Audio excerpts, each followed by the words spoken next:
They told you the silence was your fault. Pray harder, fast longer, believe bigger. Nobody told you that asking a wounded mouth to speak more is exactly how you make the wound permanent. There is a specific kind of exhaustion nobody warns you about. Not the kind that comes from too many hours and too little sleep. The kind that settles inside your chest when you sit down to pray and nothing comes. You open your mouth and there's only air. You close your eyes and instead of peace, you feel the walls of a room you'd rather forget. A pew, a prayer circle, a leader's office where scripture was handed to you like a verdict. And then comes the cruelest part. You blame yourself for it. Because that's what they trained you to do. Because somewhere along the way, silence became the evidence of your failure instead of the evidence of your wound. And so you carry both, the original hurt and then the shame of not being able to get over it quietly enough. If that is the weight you walked in here with, this is for you. But here's what nobody in that room ever told you, and what most Christian content will never say out loud. There is a fundamental difference between a voice that has been lost and a voice that has been taken.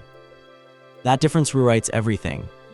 Because if your voice was lost, the problem lives inside you. If your voice was taken, the problem was never yours to fix. What happened to your prayer life was not a spiritual failure. It was a theft, and stolen things, real things, can be reclaimed. Stay with me, because the way back to that voice is not what you've been told.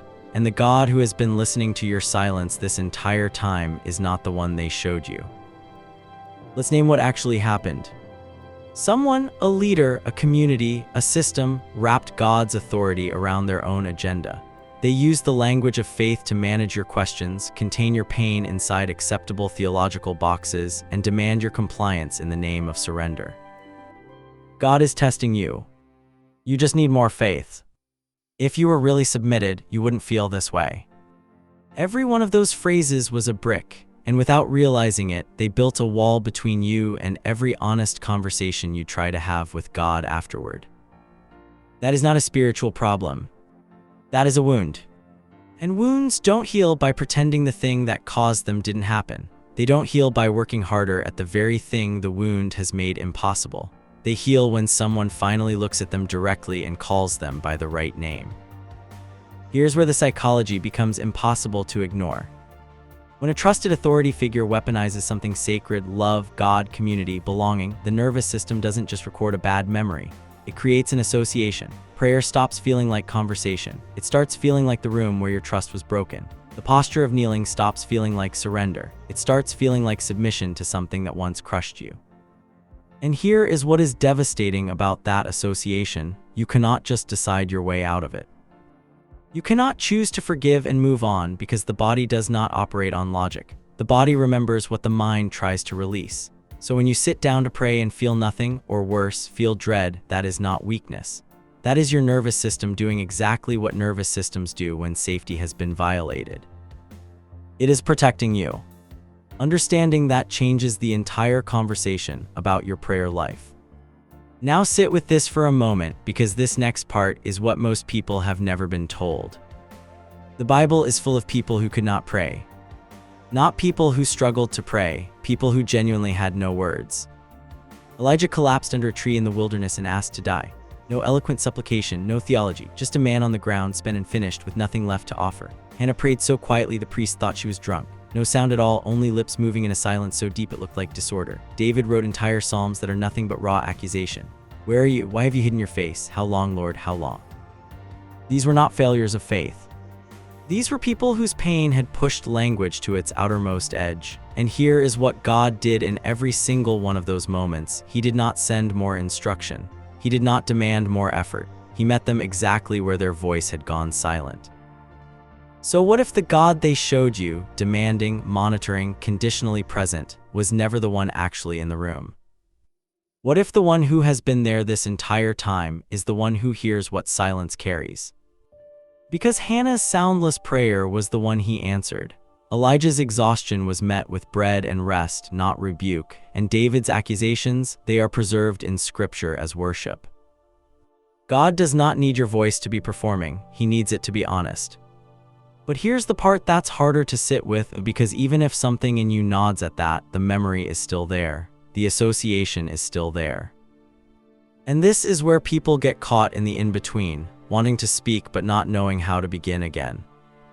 There are 3 specific ways that church wounds attack the prayer life. Not 1, 3, and they work together. The first is the silencing of questions. If you were told that questioning was doubt and doubt was sin, then every honest prayer you try to form gets filtered through that old threat. You stop asking because asking once led to shame. The second is the replacement of God's face.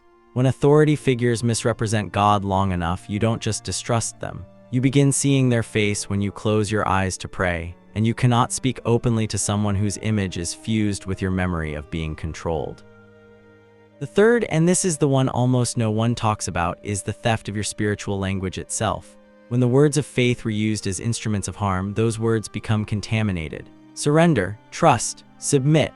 Words that should be doorways start feeling like traps, and without language, prayer becomes almost physiologically impossible. This is not weak faith, this is what spiritual abuse actually does to a person, and you were never told to call it by its name. So where does that leave you? If the language is contaminated, if the associations live in the body, if the image of God has been distorted by someone who claimed to represent him, is it even possible to find the way back? Most people at this point settle for a faith life that exists entirely in the mind, intellectual agreement with no emotional access, or they let the silence become permanent. Neither of those is the life that was intended for you. The first step back is not another form of trying harder. It is a radical act of permission. You are allowed to speak as you actually are, not as you think you should be, not as you were before it happened. As you are right now, fractured, suspicious, half-present, maybe even angry at a God you're not sure you trust. Because the God who heard Hannah's silent lips and Elijah's request for death and David's naked accusation, that God is not waiting for a polished version of you. He is waiting for the real one. And the real one has been sitting in the silence, carrying something too heavy to articulate. Start there, not with the right words, with the truest ones. Even if the truest words are, "I don't know how to talk to you anymore." That sentence is a prayer. Even if the truest feeling is, "I'm not sure I trust you." That honesty is more sacred than 1,000 performed declarations, because you cannot build a real relationship on performance. And the God you were shown, the one who required performance, was a distortion of the one who made you. You are not starting over. You are starting accurately. There is a difference. Starting over implies the work was wasted, that you are back at zero. Starting accurately means you are finally working from the right map. The silence was never the absence of faith. It was the evidence that something real had been taken from a real place. Real wounds do not phantom. They point to something that mattered. And the voice you lost, the one that used to reach toward God with something close to ease, it is not gone. It is buried under something that does not belong to you. And piece by piece, as the contamination is named and the distortions are identified and the real God begins to come back into focus, the voice returns. Quieter at first, shakier than you remember. But yours. Hold on to this. The God who is not the one they showed you, he has been in the silence with you, not as a passive observer, not as someone waiting for you to figure it out on your own, as the Father who never needed your voice to be allowed to know exactly what you were carrying. Your prayer life was disrupted from the outside. That means it can be restored from the outside too, by truth entering where distortion lived, by a love that does not require you to perform before it is willing to be present. You were not failing. You were wounded. And there is a Father who has been listening to the wounds speak since the moment you ran out of words. He is not moved. He is just waiting for you to believe that the silence never disqualified you. It never did.